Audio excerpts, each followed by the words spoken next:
Sizni taniydigan shaxsdan sizga xabar. Tasavvur qiling uning kimligini yoki bo'lmasam, agar yodingizda bo'lsa, yoki jimgina kuzating. Sizga tanish bo'lgan insondan sizga xabar. U qanday inson va sizga qanday xabar yo'llamoqchi? U yaxshi inson, hamda teng ham deyishim mumkin, oylikka katta bo'lishi mumkin yoki bir necha yosh kattaroq bo'lishi mumkin. Sizga xabar: hozirgi paytda mehnat qilyapman. San uchun ham harakat qilish niyatim bor. Sizlarda hozir konflikt bor, ya'ni urushib qolgansizlar. Tanaffus. Sizlarda hozir tanaffus bor, ikkingiz ham ikki tomondasizlar. O'zingizning ishingiz, o'zingizning o'qishlaringiz, ishlaringiz bilan bandsizlar.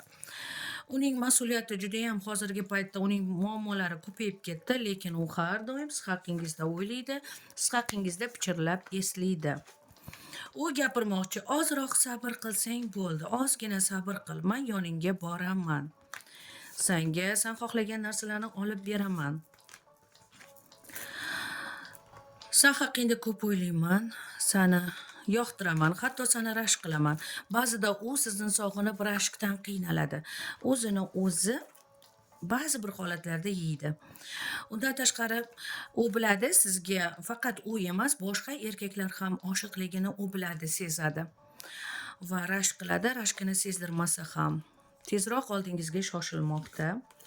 Iloji bo'lsa-yu tez-tez ishlari hal bo'lsa-yu siz bilan uchrashsa va hamma gaplarni gapirsa. Sizni u tanlagan va sizni juda ham yoqtiradi. Juda ham boshqacha inson. Bu inson bilan suhbatlashsam boshqacha bo'laman. Juda xarakteri boshqacha. Va siz rostdan ham esdan chiqmaydigan shaxssiz. Sizni eslasa bo'ladi. Sizga oldin yozishgan, baribir yozish niyati bor va sizga qo'ng'iroq qiladi yoki yozadi yoki allaqachon qo'ng'iroqlashib bo'ldingiz. Lekin u sizga befarq emas, ko'proq pul topsa, sizga qanday bo'lmasin, kerak bo'lsa sizni aldab bo'lsa-da, sizni o'ziga qaratish niyati bor. Sizni o'ziniki qilishni xohlaydi. Siz bilan sayohatlarga chiqishni, siz bilan chiroyli joylarga borishni xohlaydi. Faqat ozroq sabr qilgin. Men yo'ldaman. Albatta sen bilan hayotimni eng yaxshi kunlarni sen bilan bo'lishmoqchiman, demoqchi.